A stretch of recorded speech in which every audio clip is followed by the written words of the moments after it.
दोस्तों उम्मीद है कि आप लोग खैरियत से होंगे। दोस्तों आज की वीडियो में मैं आपको बताऊंगा कि अगर आपको कहीं पे बोलना है तो आपको कौन सा अंदाज़ अपनाना चाहिए, किस अंदाज़ में आप किसी भी शख्स को सामने बोल सकते हैं। तो अगर आपने मेरा यूट्यूब चैनल सब्सक्राइब नहीं किया तो मेरे यूट्यूब चैनल को सब्सक्राइब करें ताकि आने वाली बहुत सारी वीडियोज़ आप तक पहुँच सकें। तो चलते हैं दोस्तों नेक्स्ट टॉपिक की तरफ। तो दोस्तों टॉपिक ये है कि how to talk to anyone, कि किसी भी शख्स के साथ आपको किस लहजे के साथ बात करनी चाहिए।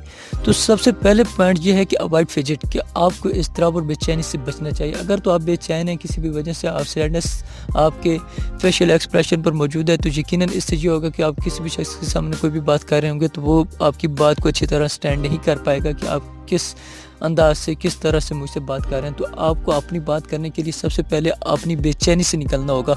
अगर आप एक हौसलामंद इंसान हैं, आप बिल्कुल स्ट्रेट फॉरवर्ड देख रहे हैं, आप चीज़ों को बहुत ही अच्छी तरह जज कर रहे हैं, तो इससे आप जिस भी शख्स के सामने बात करेंगे तो यकीनन उस पर एक अच्छा इम्पैक्ट होगा। वो आपकी बात को कबूल करेगा, वो आपकी बात को एक्सेप्ट करेगा।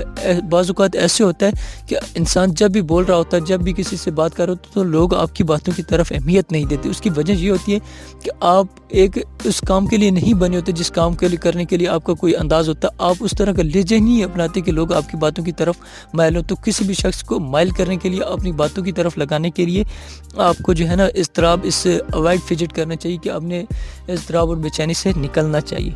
तो दोस्तों नेक्स्ट पॉइंट है कि अगर आपको किसी के सामने बात करनी है, कोई शख्स आपको बात कर रहा है, तो यकीनन पॉजिटिव बनकर बात करें। ये नहीं होगा कि आप अपने रिलेशंस की वजह से देखना शुरू कर दें और आप अपने ही काम को तवज्जो से ना दें। आप किसी भी तरफ से अपने आप को, मतलब दोस्तों को, किसी और दूसरे शख्स को बड़ापन ज़ाहिर करने के लिए अपने रूल्स के मुताबिक, अपने जो है इंसाफ के मुतालिक, आप उन तमाम चीज़ों को छोड़कर आप अपने ही तरफ तवज्जो देने लग जाए। ये नहीं होना चाहिए कि आपको हमेशा पॉजिटिव रहना चाहिए, आपको मुनसिफ रहना चाहिए।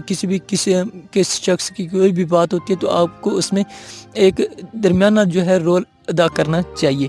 तो दोस्तों नेक्स्ट पॉइंट है कि रिनेसेंस मैन। इससे ये होगा कि आप मल्टी टैलेंटेड होना चाहिए। अगर आपको कोई भी शख्स किसी भी तरह की बात कर रहा है तो आपको फ़ौरन जज कर जाना चाहिए कि ये शख्स किस लहजे में क्या बात कर रहा है।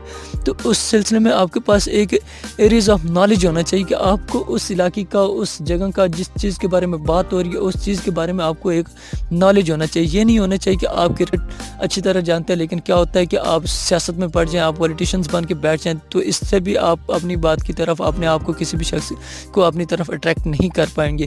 और अगर आप एक सियासतदान है तो आप मजहबी बातें करना शुरू कर देंगे तो आप इस तरह अपने आप को एक मजहबी जो है शो नहीं कर पाएंगे कि आप एक मजहबी आदमी है और लोग आपकी तरफ तवज्जो देना शुरू करेंगे। तो आप जिस फील्ड के हैं आप उस फील्ड में बहुत ही टैलेंटेड होने चाहिए। आपको उस फील्ड के बारे में हर क्वेश्चन, हर आंसर के बारे में मालूम होना चाहिए। ये नहीं होना चाहिए कि आप हर एक चीज़ को मल्टी टैलेंटेड करके और अपनी ही चीज़ों में मिक्स करके आप लोगों के सामने पेश करें। इससे कोई भी शख्स आपकी जो है वैल्यू नहीं बढ़ाएगा।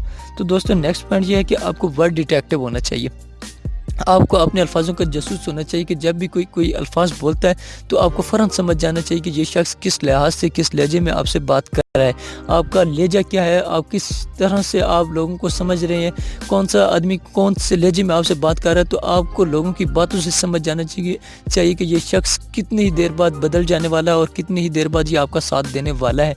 तो ये एक वर्ड डिटेक्टिव जो है, ये एक गुड पर्सनैलिटी होती है कि अगर आप किसी भी शख्स के किसी भी वक्त में बोल रहे हैं, किसी से बात कर रहे हैं, तो आपको वर्ड डिटेक्टिव होना चाहिए। आपको माशरे में ज़िंदा रहने के लिए लोगों के लहजों को, लोगों के रवैयों को और लोगों की बातों को सुनकर मालूम कर लेना चाहिए कि ये शख्स किस लहजे का और किस अंदाज से है और कैसा ये मेरे साथ सलूक करने वाला है। तो नेक्स्ट पॉइंट ये है कि दोस्तों कम्युनिकेटर होना चाहिए कि आपका जो बोलने का अंदाज़ है वो वेल होना चाहिए कि लोग आप जब भी बोलें, आपको लोग इधर उधर से कोई भी किसी भी किस्म में शख्स कोई भी किसी काम में मुलव्वस है तो यकीनन जब आप बोलें तो वो आपकी तरफ अट्रैक्टिव हो जाए। बाज़ औक़ात ये होता है कि अगर इंसान क्लास में खड़ा होता है तो एक टीचर ऐसा होता है कि उसका एक गुड कम्युनिकेटर होता है कि जब भी वो बोलता है, चाहे कुछ अच्छा नहीं बोल रहा लेकिन हम लोग जो भी उसकी बात की तरफ अट्रैक्टिव हो जाएंगे। और बाज़ औक़ात ऐसे टीचर्स होते हैं जो बेचारे बोलते रहते हैं, स्टूडेंट्स उनकी तरफ बिल्कुल तवज्जो नहीं देते। अगर आपको किसी भी शख्स को अपनी तरफ तवज्जो दिलानी है तो आपको अपना लहजा, आपको अपनी आवाज़ इतनी रिनेसेंस और इतनी गुड बनानी चाहिए कि आपकी तरफ लोग माइल हो जाएं। तो दोस्तों आज की वीडियो में इतना ही, नेक्स्ट वीडियोस में मिलेंगे। Thank you very much.